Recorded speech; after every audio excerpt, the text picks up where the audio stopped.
नमस्कार, आप देख रहे हैं गढ़ आवाज। मैं हूं महावीर सिंह रमन आपके साथ। और जिस तरह से आज देश में हमारे लगातार जो है आप देख रहे हैं सोशल मीडिया पे और बहुत सी चीजें जो है कि सामने आप देखने को आ रही है।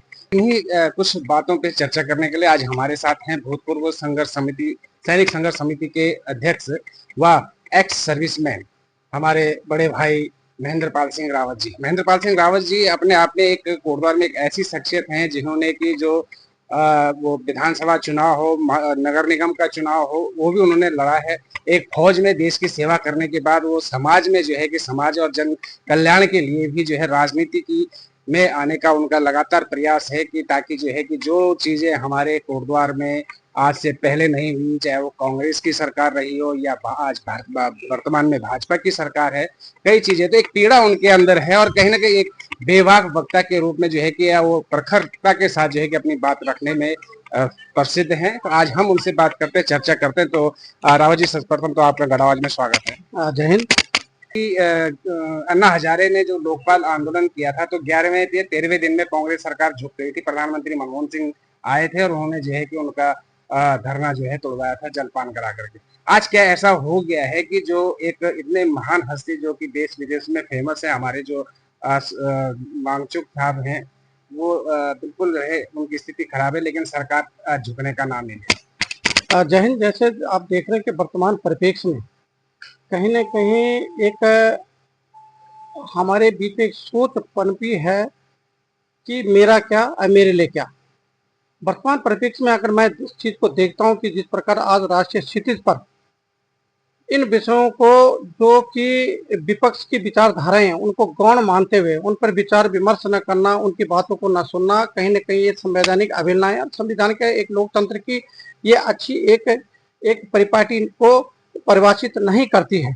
मेरा मानना है कि जब समाज एक पक्ष को लेकर आगे बढ़ता है तो वो समाज विकसित नहीं होता। इसी प्रकार आज आप जान सकते हैं कि पेपर लीक मामले में अगर हमारे एक साइंटिस्ट सोनम वांगचुक जी अगर जंतर मंतर पे आज 17वें दिन में पहुंच चुके हैं और उनको उनकी बातों को कोई सुनने के लिए तैयार नहीं है, तो कहीं न कहीं यह हमारी एक लोकतांत्रिक जो ढांचा है उसको कहीं न कहीं पुनः परिभाषित करने की आवश्यकता है। मैं एक बात और कहना चाहता हूँ, जिस समाज में बातों को नहीं सुना जाता है तो वो एकांकी समाज होता है। हमें वो समाज चाहिए जो विकेंद्रित हो। मेरे विकेंद्रित कहने का मतलब है कि जिस शक्तियां सबके पास निहित हो। वर्तमान में ऐसा लगता है कि देश की शक्तियां एक व्यक्ति के पास में निहित हो रह गई हैं, जिसके कारण कि हमारी जो मूलभूत समस्याएं हैं, जो हमारे विषय हैं, वो गौण होते हैं। एक पेपर लीक का विषय था और अगर सुधार ही लोकतंत्र की एक परिभाषा है, अगर सुधार होता है तो कहीं ना कहीं जो ये युवा हैं जिन्होंने 3-3 4-4 साल नीट की परीक्षाएं, यूके SSC की परीक्षाएं, राजस्थान की परीक्षाएं या अन्य जो भी परीक्षाएं दी हैं और उसके बाद एक प्रकार से उनको जैसे ही वो परीक्षा दे के आते हैं और उनको कहते हैं कि आपकी परीक्षाएं लीक हो चुकी, तो कहीं ना कहीं मानसिक अपघात होता है। उस समाज के अंदर एक अवसाद पैदा हो जाता है। मेरा कहने का इतना मतलब है कि आप क्यों नहीं उस व्यक्ति से जो कि एक वैज्ञानिक भी है, एक समाज सेवक भी है और एक जागरूक भी है, उसकी बातों को कहीं ना कहीं रखने का प्रयास, उनकी बातों को सुनने का प्रयास अगर करते हैं तो कहीं ना कहीं एक अच्छे लोकतांत्रिक ढांचे को परिभाषित करते हैं। मैं भारत सरकार से आपके माध्यम से कहना चाहता हूं कि उनको अपने माध्यम से कहीं ना कहीं एक बीच का रास्ता निकालते हुए, और अगर इसमें क्या है, अगर जवाबदारी देनी हो, अगर अगर अगर शिक्षा मंत्री या HRD मिनिस्ट्री को अगर इस्तीफा देना चाहिए। लोकतंत्र है। हम कह रहे हैं, जनता कह रही है, जब एक चौथाई जनता अगर कह रही है कि उनको स्टेप डाउन करना चाहिए तो स्टेप डाउन करना चाहिए उनको। उसमें कोई दिक्कत नहीं, इसमें किसी की हार है, किसी की जीत नहीं है। लोकतंत्र की खूबसूरती यही है कि जनता से, जनता के लिए, जनता के द्वारा।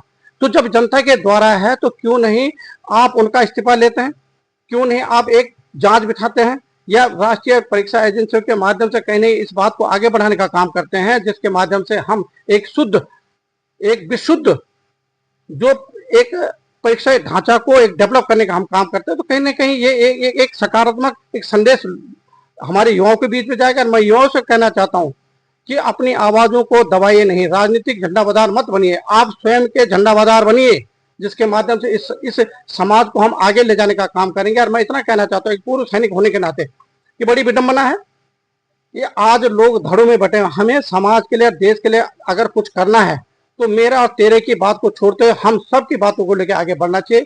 मैं इतना इस विषय में कहना चाहता हूँ। मैं कहना चाहता हूँ माननीय प्रधानमंत्री जी से, माननीय अपने राष्ट्रपति महोदय से, कि कहीं न कहीं इस विषय पर उनको तुरंत संज्ञान लेते हुए सोनम वांगचुक जी के अनशन को तोड़ना चाहिए, क्योंकि आखिर मानवीय संवेदनाएं भी अपनी जगह हैं और वो हमारे अगर कुछ कर रहे हैं तो उनकी बातों को सुनना चाहिए और सजगता के साथ उनकी बातों को आगे बढ़ाना चाहिए।